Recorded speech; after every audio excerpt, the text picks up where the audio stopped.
Hey everyone, in this video I'm going to show off a little bit of the new Rocksmith Workshop, a really cool program that you can use to chart your own songs in Rocksmith Plus. A big part of Rocksmith Plus is the ability to create your own arrangements for songs that are in-game, even ones that haven't got an official note tracker one yet. It's a feature I haven't really looked into much yet, so I thought we should take a proper look together and see what we can do with it.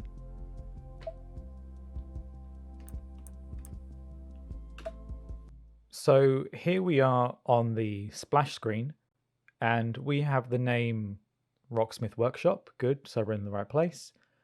We have open local file, submit an arrangement. Well, I have nothing to submit yet, probably for the best.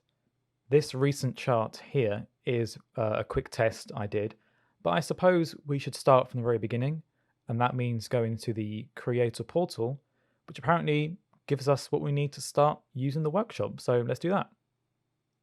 So this is the creator portal with this woman who is clearly deep into creating her own charts in the workshop. Scrolling down, it looks like they have tutorials and all sorts of fun stuff, but I like to live life dangerously, so I'll skip all that and dive straight into seeing what songs we can mess with. The creator dashboard is the place to go for finding songs, and you can search here. So let's search for, I don't know, let's see if anyone is called Dave.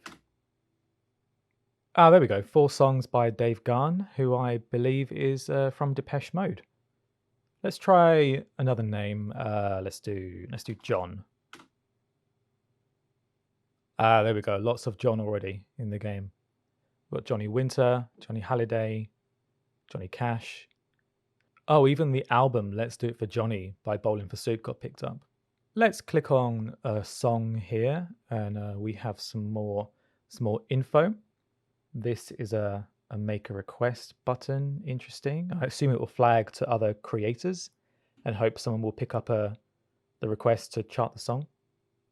Then down here we have start a guitar project and start a bass project, verified arrangements, and other arrangements. I'm guessing verified will be where the dev approved ones go. Maybe other is for in progress ones. It would be cool if we could collaborate on files, but anyway, I'm not going to pick one of these songs because I'd have to spend loads of time actually working out the bass lines. So for now, I'll pick my trusty Bucksmith song, Rondo alla Turca. At least this way we can work off an existing Rocksmith chart. So I imported the downloaded work file from the workshop, and wow, would you look at this? I'm already so incredibly out of my depth here. Okay, let's look at this bit by bit. We have what I imagine here is the song waveform. We have a little mixer window down below with a master, song, live instrument, virtual instrument, and metronome, with some mute and some solo switches too. An equalizer, I think I'll leave that alone for now, and an audio effects bit. Okay, what's up here? We have a BPM info, time signature, a loop section, a metronome, and something I'm going to be too scared to press without knowing what it does. Then we have an inspector panel over here, which I'm guessing will change depending on what you've got highlighted.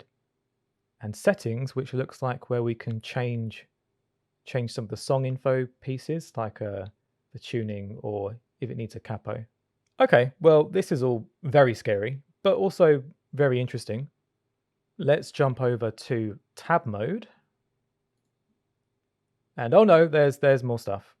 Okay, let's see. It looks like we have a lot more detail regarding the actual chart here.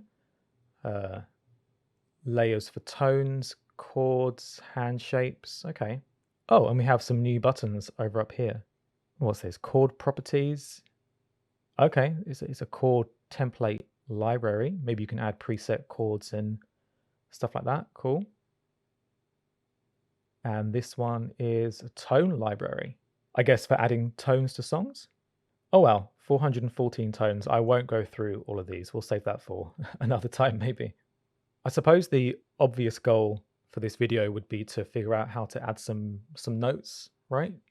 So we can click on strings, and I assume this is the start of something.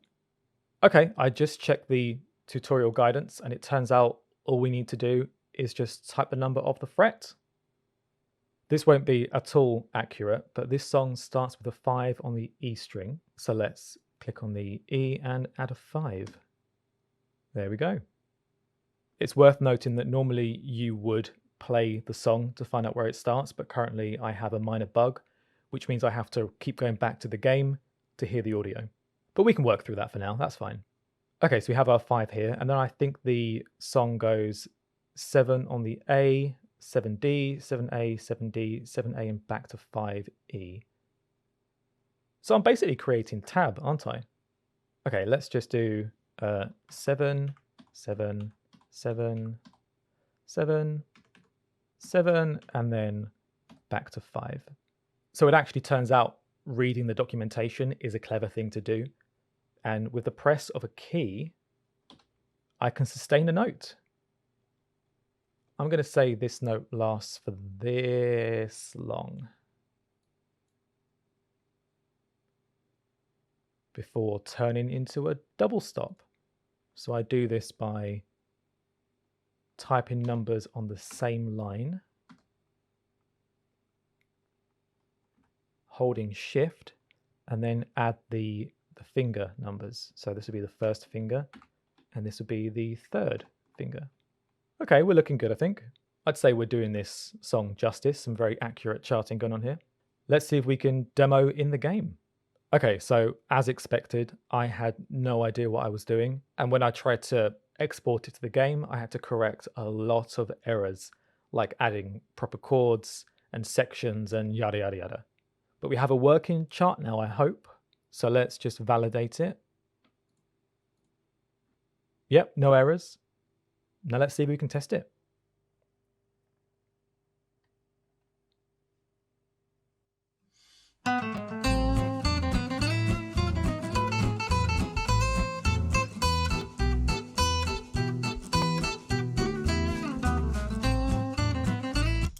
Okay, so we were way off with timing and, actual accuracy.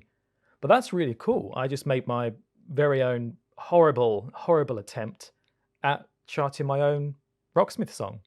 This is something that I personally am really keen to learn more of, especially as the licenses come in and we get to focus on the songs we want to make available to a wider audience.